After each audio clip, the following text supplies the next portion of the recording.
হরে কৃষ্ণ, রাধে রাধে। মৌমিতা পরিবারে আপনাদেরকে জানাই অনেক অনেক শুভেচ্ছা ও অভিনন্দন। আজকের আলোচ্য বিষয়টি হচ্ছে সহজ বাংলায় ভগবদ গীতার সারাংশ। শ্রোতা বন্ধুরা, আজকের এই ভিডিওটি আপনারা প্রথম থেকে শেষ পর্যন্ত মনোযোগ সহকারে শ্রবণ করুন। আপনাদের কিন্তু অনেক ভালো লাগবে। মনের অপর মানুষ কাম বাসনার প্রতি আকৃষ্ট হয়ে নিজের লক্ষ্য থেকে ভ্রষ্ট হয়ে যায়। যদি জীবনে সফলতা পেতে হয় তাহলে মনের উপর নিয়ন্ত্রণ পাওয়া খুবই জরুরি। মনকে নিজের বশে করতে পারলে মস্তিষ্কের শক্তি কেন্দ্রীভূত হয় এবং তার জন্য কাজে সফলতা পাওয়ার সম্ভাবনা বৃদ্ধি পায়। গীতা আমাদের শেখায় যে ব্যক্তি নিজের মনের ওপর নিয়ন্ত্রণ লাভ করেছে তার মনে অপ্রয়োজনীয় চিন্তা ভাবনা এবং কামনা বাসনা প্রবেশ করতে পারে না। সে অকারণ ইচ্ছা থেকেও নিজেকে দূরে রাখতে পারে, আর তার সাথে ব্যক্তি নিজের লক্ষ্যকেও খুব সহজেই জয় করে নিতে পারে।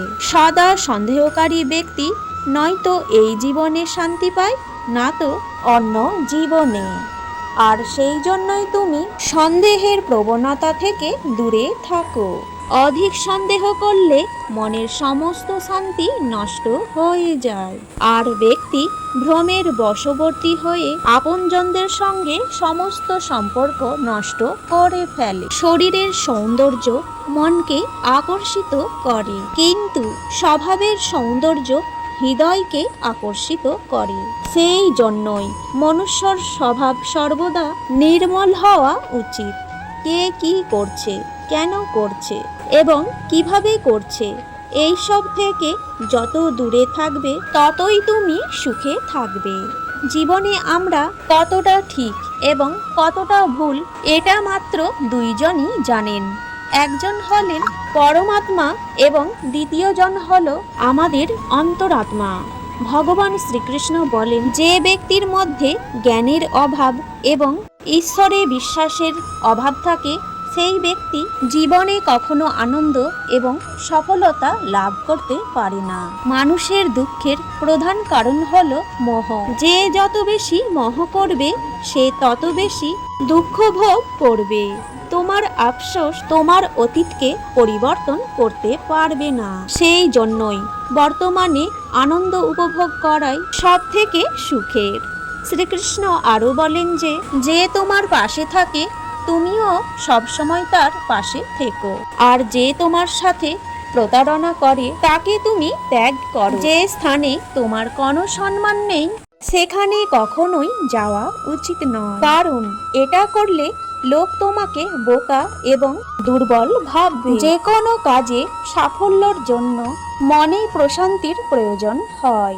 ভগবান শ্রীকৃষ্ণ বলেন, রাগ বুদ্ধিকে ধ্বংস করে, ব্যক্তিকে মূর্খ করে তোলে।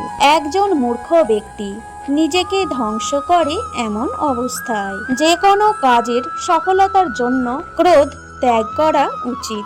যে কখনো জীবনের সংকটে পড়েনি সে কখনো নিজের শক্তির সম্পর্কে জানতে পারে না। যে অন্যর দুঃখকে অনুভব করতে পারে, যার মনে দয়া আছে, যারা মন থেকে শুদ্ধ, সে এই পৃথিবীর জন্ম মৃত্যুর চক্র থেকে মুক্ত হয়ে যায়। ভগবদ গীতার একটি বড় শিক্ষা হলো এই যে কাউকে কিছু দিয়ে কখনো অহংকার করা উচিত নয়। কে বলতে পারে তুমি তাকে সেটা দিচ্ছ নাকি পূর্বজন্মের ঋণ পরিশোধ করছো? যেসব ব্যক্তিরা অহংকারী হয় তাদের বৈভব এবং প্রতিষ্ঠা তিনটেই চলে যায়। যদি বিশ্বাস না হয় তাহলে রাবণ, কৌরব এবং কংসকে দেখো, যারা অতিরিক্ত অহংকারের কারণে নিজেদেরকেই ধ্বংস করেছিল। জয় শ্রী কৃষ্ণ। আজকের এই ভিডিওটি এখানেই শেষ হলো। সকলেই ভালো থাকবেন, সুস্থ থাকবেন।